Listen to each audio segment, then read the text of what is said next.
Perú ya eligió presidente o presidenta y ahora se cuentan aún los votos del balotaje que enfrentó a Keiko Fujimori y a Roberto Sánchez. Los datos de conteo rápido daban una pequeña ventaja al candidato de Juntos por el Perú, pero el escrutinio, aunque avanzado aún, no permite conclusiones. A los problemas de seguridad, de pobreza, de desigualdad, en Perú se suma desde 2016 una profunda crisis política, 8 presidentes que no cumplieron su mandato y el desprestigio general de varias instituciones del Estado y también de los legisladores y de otros mandatarios. Bienvenidos, soy Andrés Goldschmidt. Nuestro programa se llama DW Actualidad en Análisis y vamos a hablar de estas elecciones, de esta crisis política y de si este puede ser un punto de inflexión con Bruno Rivas, doctor en Ciencia Política de la Universidad, enseña en la Universidad Católica del Perú y en la Universidad Peruana de Ciencias Aplicadas. Le agradecemos muchísimo por estar. La primera pregunta, ¿cuánto falta para saber el resultado, Bruno? Buena pregunta, Andrés. Buenos días a ti y a toda tu audiencia. Está avanzando bastante rápido el conteo, pero no me atrevería a pronosticar cuándo vamos a saber, ¿no? El momento exacto del triunfo del presidente o la presidenta. Pero un par de conteos rápidos ayer daban la impresión, como señalaste inicialmente, de que el que tiene la mayor probabilidad es el candidato de Juntos por el Perú. Si retornamos hace 5 años, el resultado demoró bastante, pero pareciera que se podría tener un resultado más rápido esta vez. Claro, porque faltan no tantos votos por contar a esta hora, el mediodía en Alemania, pero la diferencia es tan escasa que esa diferencia puede volcarse hacia un lado o hacia el otro. Volvamos atrás, hasta antes del momento de las elecciones, Bruno. Quería que me resumas cuáles fueron los principales temas de campaña y con respecto a eso, a esos problemas, esos temas de campaña, las propuestas de ambos candidatos. Bueno, para empezar, nos encontramos con un escenario que parece un déjà vu a lo que se vivió hace 5 años, ¿no? Tuvimos una primera vuelta muy atomizada. Ninguno de los candidatos logró tener un porcentaje significativo, ¿no? Como antes ocurría, donde pasaban a segunda vuelta candidatos que podían tener de 20% para arriba, ¿no? Sino que, como hemos podido observar, ambos candidatos pasaron por muy poco, ¿no? Y en esta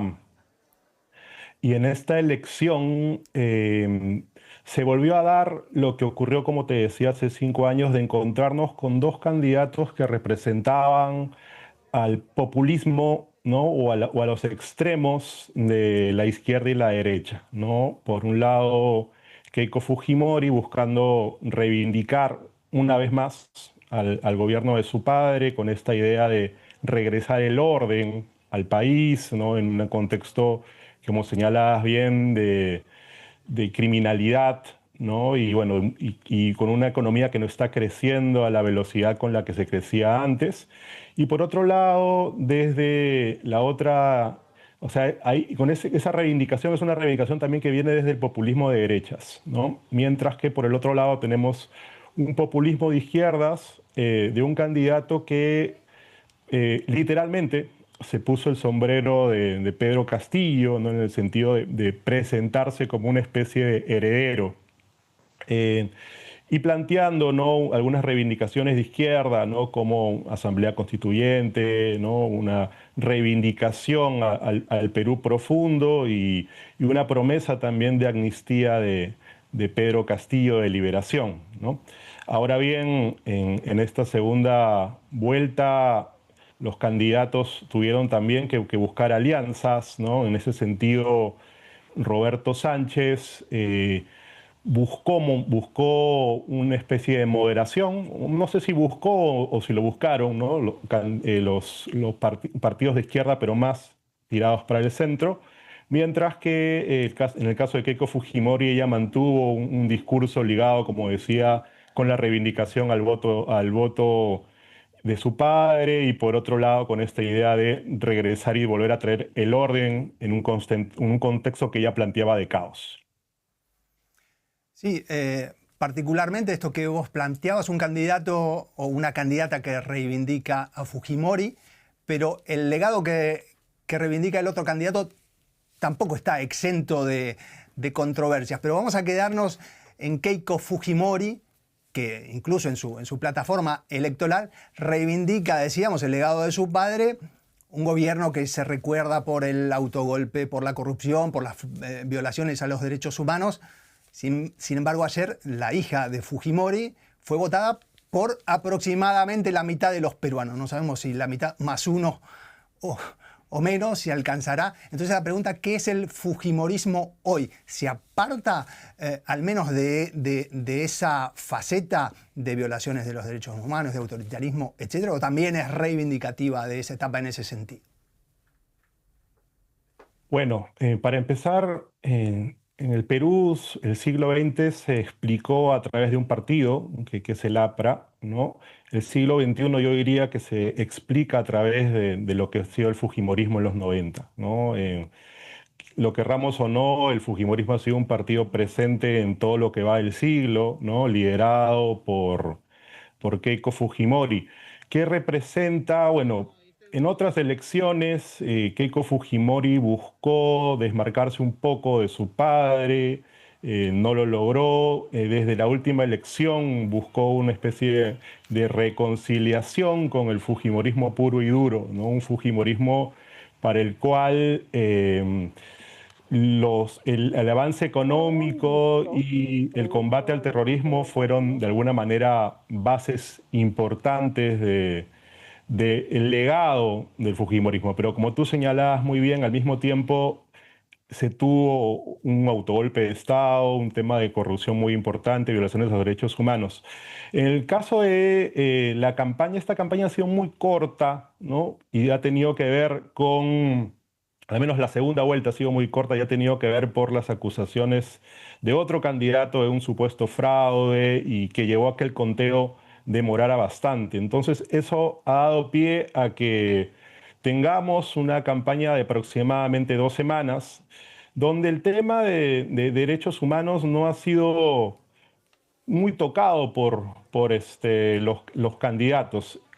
El momento que me parece clave de conversación sobre los derechos humanos fue en el debate que ocurrió hace aproximadamente, bueno, el domingo anterior a este último fin de semana, y cuando le hacen las preguntas sobre derechos humanos a Keiko Fujimori, ella evadió el tema, ¿no? Como intentando esquivar lo que podría ser el punto flaco del legado del fujimorismo, ¿no? En ese sentido, yo te diría que el fujimorismo sigue muy ligado, ¿no? Al legado de Alberto Fujimori, tanto de sus puntos altos como de sus grandes problemas, ¿no? Históricos. En ese sentido, vamos a encontrarnos con un fujimorismo que va siempre a plantear, ¿no? Un regreso a los 90, ¿no? Por eso el gran lema de campaña de Keiko Fujimori fue orden, ¿no? Que es, digamos, lo que para el imaginario fujimorista lo que le trajo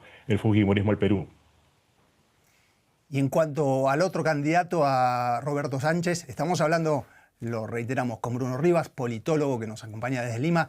En cuanto a Roberto Sánchez, que reivindica el legado de Pedro Castillo, que a mi juicio tiene dos problemas. Primero, impulsor de ciertas políticas o de ciertas reformas para las que no parece tener el respaldo político y popular suficiente, pero además es una gestión que terminó con el presidente suspendido, con un intento de autogolpe, con distintos tipos de acusaciones.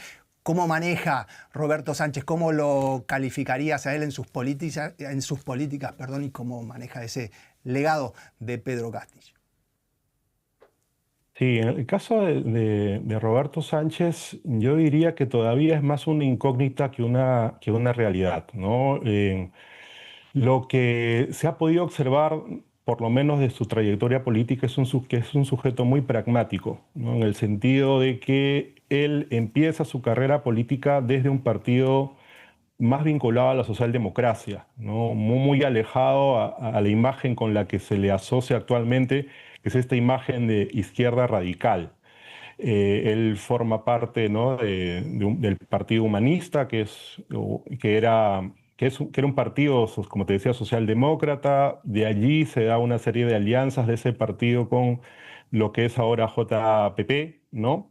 Eh, en el camino, el fundador del Partido Humanista lo acusa de haberle robado el partido, ¿no? Y el punto de quiebre importante, y ahí viene el legado de Pedro Castillo, es haber sido su ministro en el tiempo que estuvo Castillo en el poder, ¿no? Él fue uno de los pocos ministros que se mantuvo durante todo el gobierno de Pedro Castillo antes del intento de golpe de Estado del expresidente. Pero incluso cuando se dio el golpe de Estado, Roberto Sánchez no apoyó el golpe, al contrario, él es uno de los primeros en renunciar a su cargo, ¿no? Sin embargo, como te decía, en este pragmatismo, en esta búsqueda de llegar al poder, ¿no?, es que vuelve a acercarse a Pedro Castillo ya encarcelado, le da ese legado simbólico, el sombrero con el que ha hecho la campaña. Y además, nuevamente en su pragmatismo, Roberto Sánchez se alió con Antauro Humala, ¿no? Este candidato de izquierda radical con un discurso muy, muy ligado a una especie de fascismo popular peruano. Es una cosa muy compleja de explicarlo, el caso de Antauro Humala.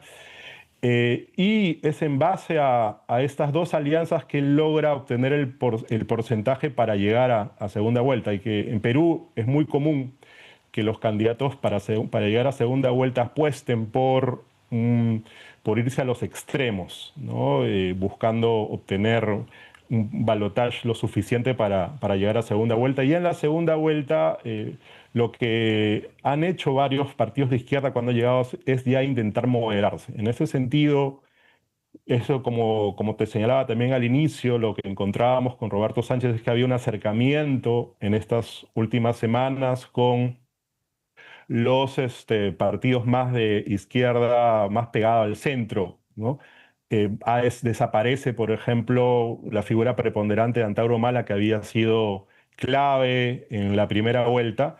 Entonces, eso a mí, por lo menos, me genera dudas sobre cuál va a ser el Roberto Sánchez que gobernaría de ser finalmente elegido presidente. Si va a ser el humanista inicialmente, si va a ser realmente el heredero de Pedro Castillo, si va a ser el aliado de Antauro Humala o si va a ser el aliado de estos partidos de izquierda más pegados al centro, o todo al mismo tiempo, ¿no? Es bien complejo el caso, no es tan fácil de explicar el caso de Roberto Sánchez, a diferencia de Keiko Fujimori, que sabemos lo que vendría con ella.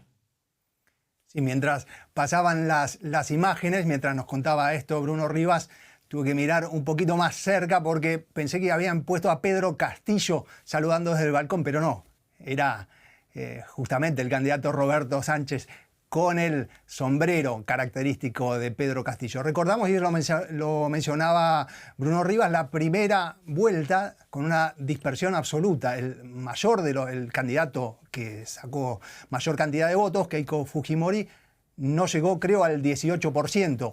Y Roberto Sánchez apenas superando el 12%. Y hoy, luego del balotaje, están luchando voto a voto por superar el 50%. Vamos a hablar de los desafíos o de el desafío, de algunos de los desafíos de los candidatos o de quien asuma como presidente. Ya hablamos antes. Tengo una lista que tengo que leer porque no la recuerdo de memoria.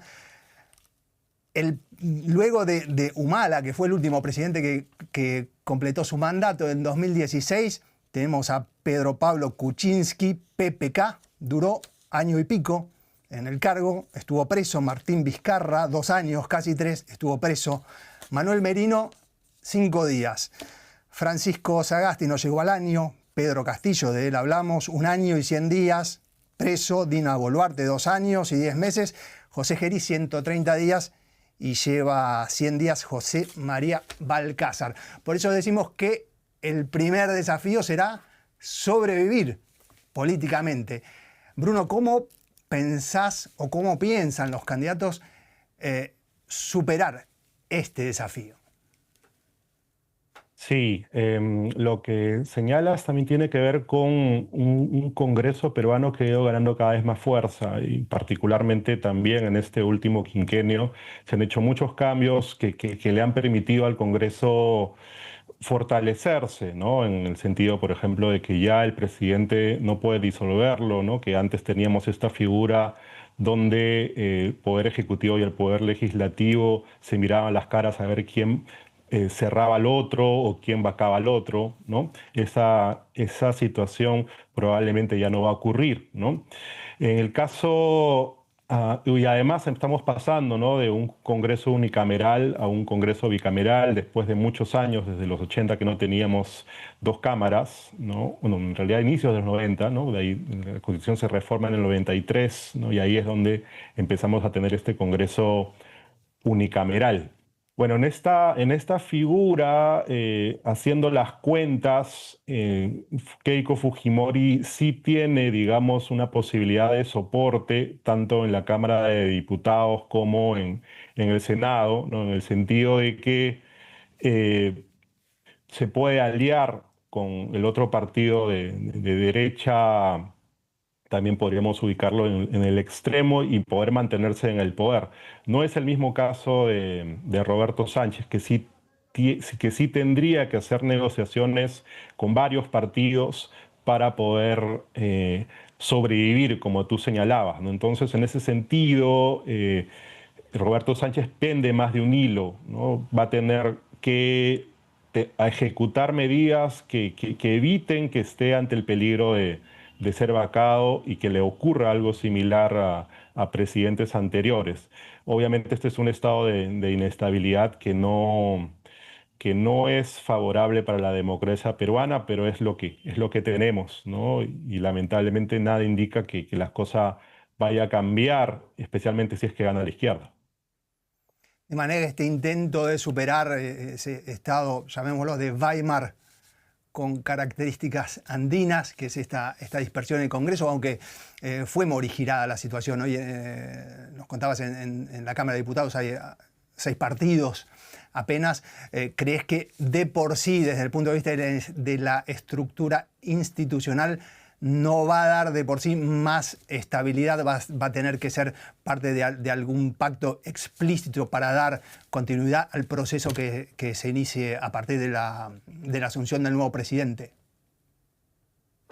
Sí, como te comentaba, en el caso de la izquierda va a depender mucho, ¿no? de conversaciones con otros partidos que en teoría, por lo que hemos visto en la segunda vuelta, por lo menos del lado de la izquierda ya ha conseguido un cierto respaldo, ¿no? El tema, y muy importante aquí, es que todavía la derecha tiene, ¿no? Buena cantidad de votos y hay un partido de centro, ¿no? Que es el partido de buen gobierno, que va a ser el que finalmente va a ser el que puede tirar para un lado o para el otro. O sea, la estabilidad del país probablemente dependan de ese partido y los votos que tiene tanto en la Cámara de Diputados como en el Senado, ¿no? El presidente de ese partido, Jorge Nieto, intentó ser neutral en esta elección, buscando hasta el último día planteó un voto en blanco, viciado, por lo cual fue criticado desde ambos lados, ¿no? Entonces, vamos a ver, vamos a ver cómo se da este tire y maneje, este conteo de votos en la Cámara de Diputados y en el Senado en el futuro para reconocer si podemos tener un gobierno estable. Como indicabas muy bien, no tenemos desde el gobierno de Ollanta Humala, el último que logró completar su mandato. Y la última pregunta para Bruno Rivas, que nos acompaña desde Lima, tiene que ver con, dentro de este marco de inestabilidad tan grande, si nosotros miramos a la economía, obviamente que hay problemas de pobreza, de distribución, de brecha, de ingresos y también geográfica, y los problemas de seguridad que cubrimos aquí también en nuestros programas muchísimas veces, como las extorsiones, el sicariato, etc. Desde el punto de vista de la economía, es un país que se ha desempeñado mejor de lo que uno podría suponer al ver tanta inestabilidad política. Lo hablábamos también antes del programa. Julio Velarde, el presidente del Banco Central de Perú, está en su cargo desde 2006, si no me equivoco, y es un referente para economistas en toda la región, incluso una especie de prócer. ¿Cómo se explica que en este marco de inestabilidad e incertidumbre la economía, la estructura económica todavía marche razonablemente bien en Perú? Sí, ahí como tú señalabas muy bien, es clave la figura de Julio Velarde. Incluso el tema de su permanencia fue un tema que se tocó en la campaña, ¿no? Inicialmente Roberto Sánchez indicó de que iba a sacar a Julio Velarde de su cargo, una declaración que obviamente rápidamente generó alarmas, muchas críticas. De ahí tuvo que desdecirse, ¿no? Y hacer un gesto, ¿no? de apoyo a Julio Velarde, ¿no?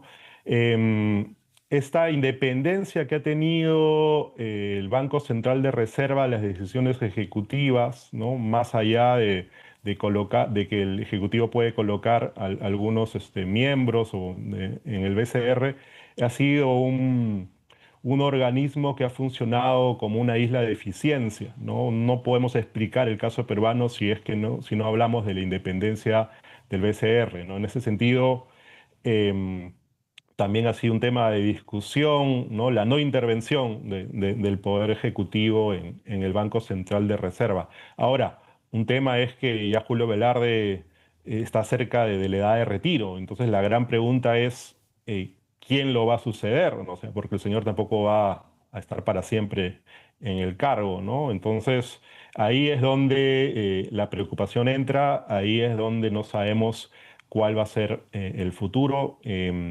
Ahora bien, lo más probable es que se mantenga la independencia del BCR, ya sea con Fujimori o con Sánchez, ¿no?